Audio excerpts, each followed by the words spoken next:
The OU Board of Regents meets tomorrow to discuss a $450 million project. We have the changes that could be seen on campus, and where veterans can go get freebies and deals tomorrow on Veterans Day. Felt like winter this morning, but we got a warming trend coming up. How hot are we going to get? I'll have the details coming up on OU Nightly.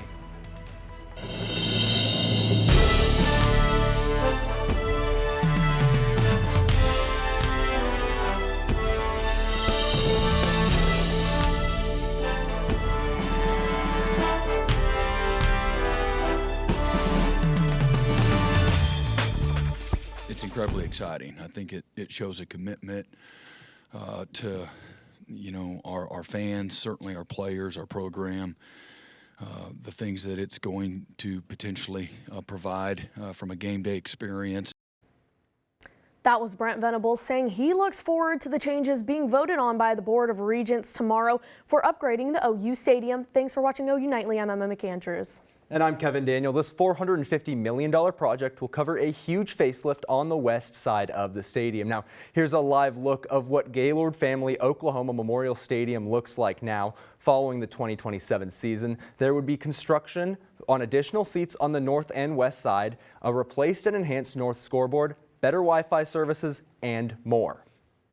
Next, there's been pushback against the Board of Regents, and students and community members are calling for divestment in companies they say are supporting Israel. What started as a protest in the Student Union courtyard moved to Evans Hall. OU Nightly's Michael Buchanan is live explaining the scene. Michael. Yeah, Students for Justice in Palestine protesting here at Evans Hall, calling on the OU Board of Regents to divest from companies they say back Israel. Now, the protests began at around 1:30 this afternoon at the Oklahoma Memorial Union. From there, protesters quickly moved to Evans Hall, where they actually entered the administration building, continuing their protests there. Now, a few members of OU's chapter of Turning Point USA turned out in counter-protest, but everything remained peaceful throughout the protest. And as we mentioned earlier in the show, the OU Board of Regents meets tomorrow at the OU Health Sciences Center, where they will vote on some projects that could impact campus. Reporting live for OU Nightly, I'm Michael Buchanan. Thanks, Michael. Now, Kevin, this cold weather, it shocked me this morning. I took my dog out to the dog park and it was freezing. I know. You have to get all of your, kind of in a scramble to get all your cold weather gear out. But OU Nightly meteorologist Scotty Allen is live on campus. Scotty, are these cold temperatures going to stick around? Yeah, these cold temperatures aren't going to be sticking around for too long, but right now it is cold out here, and it was cold this morning. You needed to upgrade from that fall sweatshirt to that winter jacket, as it was cold in the 20s this morning, and then it's going to be staying chilly for this evening, as it's going to be in the 30s tonight, so you're still going to need that winter jacket. But then after tomorrow morning, you're going to need to put that jacket away, as it's going to be warming back up. We're going to have the lows in the high 50s on Friday. That's what it's typically supposed to feel like in fall, but that's the low temperature that you're going to feel early in the morning. It's going to be feeling way hotter than that, way above average. And I'm going to be talking about how hot we're going to get later in the show, and then we're also going to be having a fire hazard there. Right now, I need to go find some hot cocoa. Back to y'all at the desk. Thanks, Scotty. The Senate took a key step toward reopening the government Sunday night. Several Democratic centrists crossed party lines and reached a deal with Senate GOP leaders and the White House in exchange for a future vote on extending enhanced affordable care subsidies. CNN's Ivan Rodriguez has the latest on Capitol Hill negotiations and what comes next. A Sunday night breakthrough in the Senate is putting Congress on a path to potentially end the shutdown. Our long national nightmare is finally coming to an end. 8 Democratic centrists broke with party leaders to join Republicans in a 60-40 vote to advance a federal funding measure in exchange for a future vote on extending enhanced Affordable Care Act subsidies. However, Republicans have not guaranteed to extend the health care subsidies that are at the heart of the fight, frustrating party progressives. That is a totally meaningless gesture. You can get 100 votes here in the Senate. Won't mean anything because the House is not going to take it up. But for the senators who chose to break, the compounding impacts of the shutdown, including unpaid federal workers, snarled travel due to air traffic controller shortages, and the loss of critical food assistance through SNAP benefits, pushed them to cut a deal. We need to get the government open because we have millions of Americans who are suffering. If the battle plan isn't working, you change the battle plan, you try another tactic. What Democrats do get out of a deal to end the shutdown includes jobs restored for thousands of federal workers fired during the shutdown, protections against mass federal layoffs through the end of the fiscal year, back pay for furloughed workers, and fund SNAP benefits through the 2026 fiscal year. For the millions of Americans feeling the shutdown pain, the end may finally be near. Now, air traffic controllers are standing up for their pay and profession as the president criticizes them during the government shutdown. OU Nightly's Caroline Kramer has that and the rest of today's national and international headlines from the News Center. The Federal Aviation Administration has been struggling with the shortage of air traffic controllers well before the shutdown began. But the crisis deepens when the government closed and controllers received a partial paycheck and then no paycheck at all. National Air Traffic Controllers Association President Nick Daniels says the controllers are doing the best they can right now. But now they must focus on child care instead of traffic flows, food for their families instead of runway separation. The president is considering giving controllers who did not call out during the shutdown a $10,000 bonus. A small plane carrying relief supplies bound for Jamaica crashes just minutes after takeoff. Here's the scene in Florida as fire officials are unable to find any victims, turning their efforts now to a recovery operation. We have not found an entire plane yet. We believe that it may be broken into smaller pieces. We don't know yet. Authorities say they are unsure at this time how many people were on the plane. The president issues 77 pardons for allies involved in January 6th. The individuals listed include high-profile figures like President Donald Trump's lawyer, Rudy Giuliani. This group of presidential pardons is unique since it only applies to federal criminal cases.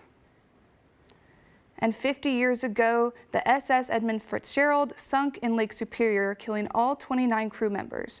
Today, memorials are taking place all across the Great Lakes for families to remember their loved ones. Emma, Kevin. Thanks, Caroline. November 11th is a special day to say thank you to those Americans who have served in our country's military. Coming up, we'll have a handful of places offering special discounts for veterans. And a potential fraud that impacted several Oklahoma businesses. What scheme caused millions in losses? Next.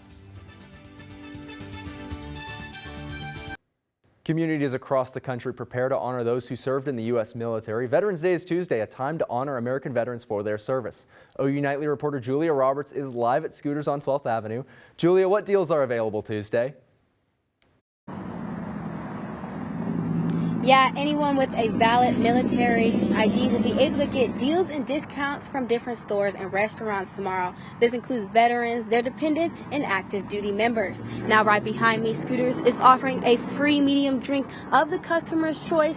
Denny's is providing a free original Grand Slam 5 a.m. to noon, and Little Caesars is handing out a free hot and ready lunch combo 11 a.m. to 2 p.m. Now heading over to some dine-in options. Golden Corral is hosting their military appreciation dinner 4 p.m. to close. Chili's is offering a free meal on select items, and Red Robin is giving away their Red's Big Tavern Burger with the bottomless side. Olive Garden is also giving away a select entree off a special menu. Now today and tomorrow, Walgreens is offering 20% off regular store price items. Target is also having 10% off in-store and online purchases, and at Great Clips they're offering a free haircut or card that can be used at a later time. Now a reminder, you must have a valid military ID for these deals and discounts, and to visit and find out where more Veteran Day deals are, you can visit www.military.com.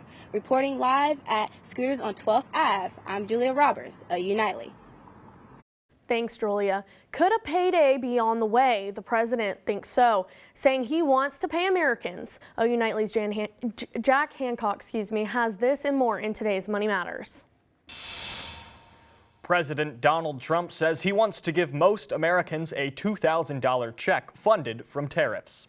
In a Truth Social post over the weekend, the president suggested sending the money to people's health savings accounts to combat what he calls bad health care by Obamacare.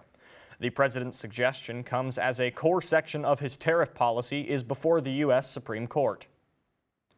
Here in Oklahoma, the FBI is warning local businesses of potential fraud.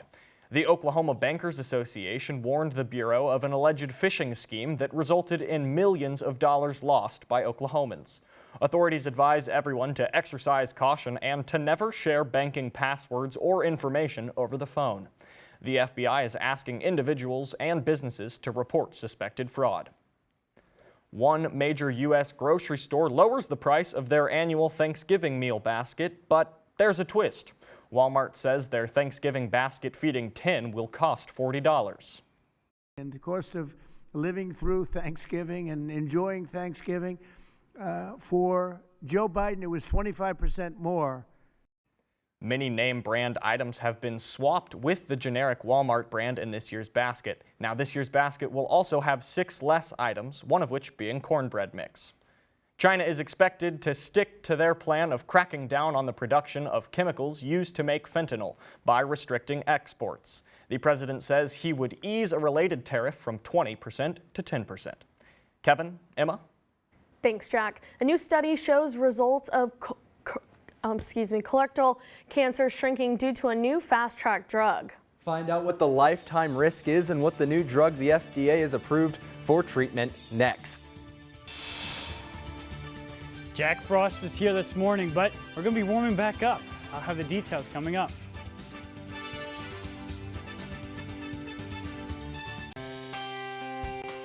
Welcome back to OU Nightly. We got a pretty sunset here as we're looking south from Highway 9. It's going to be beautiful. It's no cloud in the sky. We're pretty dry right now. We got temperatures in the 50s. Feeling a little bit like fall right now, but that's not going to be sticking around. We got temperatures going down to the 40s here in Norman, and then across the state, we're in those high 40s and then low 50s there. But then as we have this evening, we're going to be still chilly. We're going to have temperatures in the high 30s, so you're still going to need that jacket if you're going outside tonight, and maybe even in the morning if you're going out to go lift at the gym. But then we've got the highs for tomorrow. We're going to be in the 60s, high 60s. We're going to be warming back up. It's going to be feeling a lot more above average now as we go into tomorrow. That Jack Frost is going away. But when you think of all that cold, you're not thinking about fire, but there is a fire danger here as we go into tomorrow. Why is there going to be a fire danger? Well, that's because we're dry conditions right now, and then the winds are going to be coming in. We're having light winds right now, but then as we go into tomorrow, midday tomorrow, we're going to have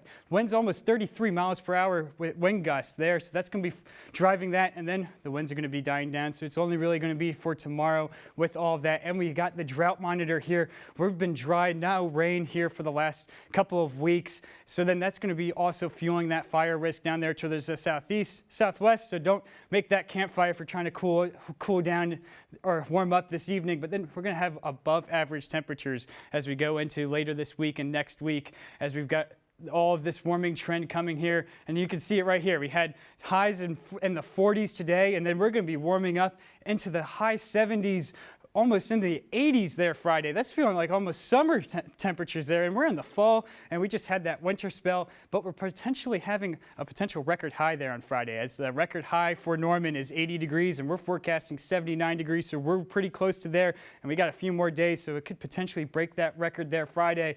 But then, as we had here for the 7-day forecast, we're going to be warming up into those high 70s there to end off the week, and then we're going to be cooling back down again as we go into the weekend with some rain showers there Saturday into Sunday, and then we're going to be cooling into the 60s. So going about fall-like temperatures there. Back to y'all at the desk.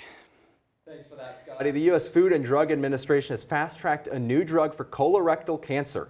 This comes after results from a clinical trial by the University of Oklahoma's Cancer Center, where in the trial a large number of patients with tumors who received the treatment had the size of their cancers shrink. The lifetime risk of developing colorectal cancer is 1 in 24 for men and 1 in 26 for women.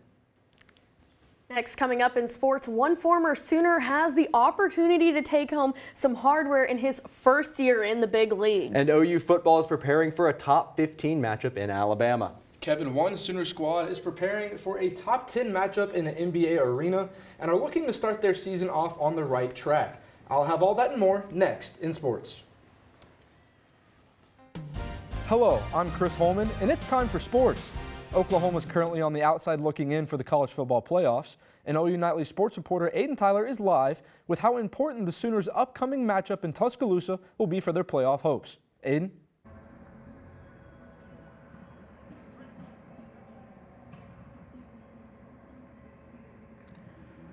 Now, it is very cold here in Norman, but the Sooners go to Tuscaloosa to take on a red-hot Alabama team who they beat last year. Now, despite last season's result, the Sooners know that this year it is an entirely different ball game.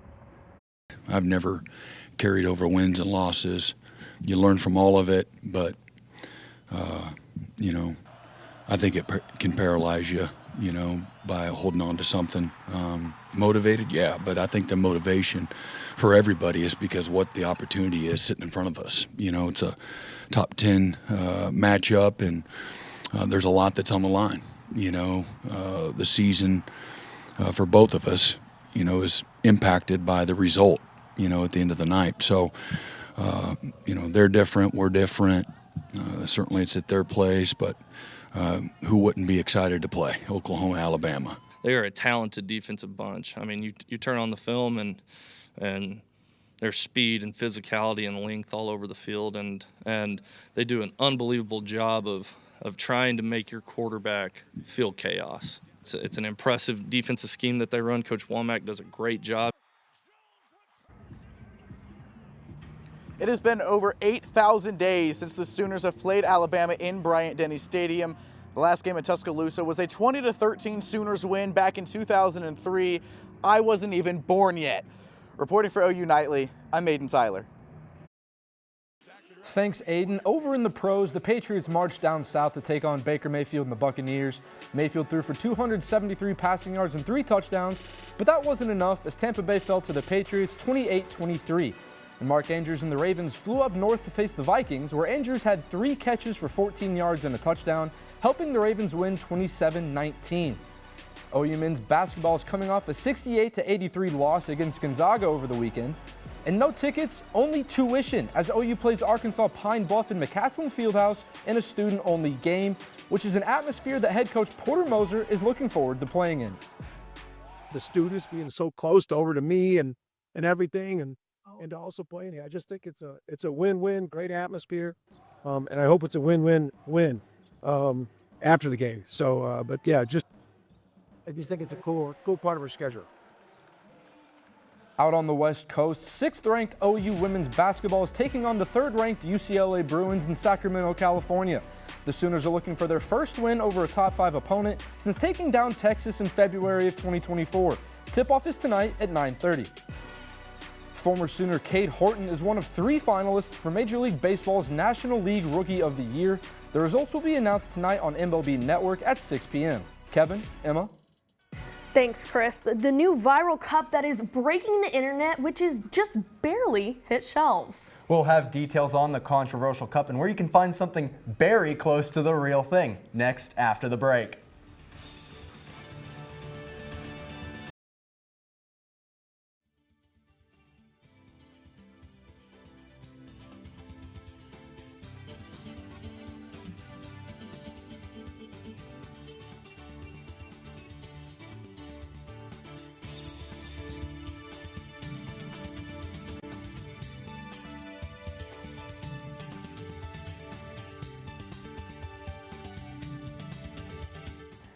I'm Andrew Paredes at the OU Nightly Update Desk. The OU Board of Regents will meet tomorrow, and several notable items are expected to be discussed. These items include improvements to OU athletic facilities, upgrades to campus parking, and the elimination of several majors and minors in the language department. Today, the Regents went into executive session, and according to the agenda, they discussed personnel, government facilities, and security systems. Tomorrow's meeting is at OU Health in Oklahoma City. Emma, Kevin. Thanks, Andrew. Thursday, Starbucks launched its Holiday Barista Cup, which sparked a frenzy from holiday shoppers across the country. OU Nightly spoke to a Norman Starbucks employee who said her store only received 2 of these barista cups. If you missed out on the launch, people are finding dupes across several online outlets, including Walmart and Amazon, for significantly cheaper prices than the near $30 price tag of Starbucks product. Now, Scotty, most people usually go to Starbucks looking around this time looking for a warm drink to kind of warm them up, but with your forecast, they might be looking for some more iced coffee. Oh, yeah, definitely looking at, for especially later this week, we're looking at 80s possibly on Friday, and then so that you're going to need that iced beverage there for the end of the week, but then we're going to be cooling back down. Yeah. Well, I get my iced coffee year-round, but I'll definitely be getting it later this week since these warmer temperatures. Thank you for watching OU Nightly. I'm Emma McAndrews. And I'm Kevin Daniel. Be sure to watch OU Nightly live weekdays at 4:30. Good night.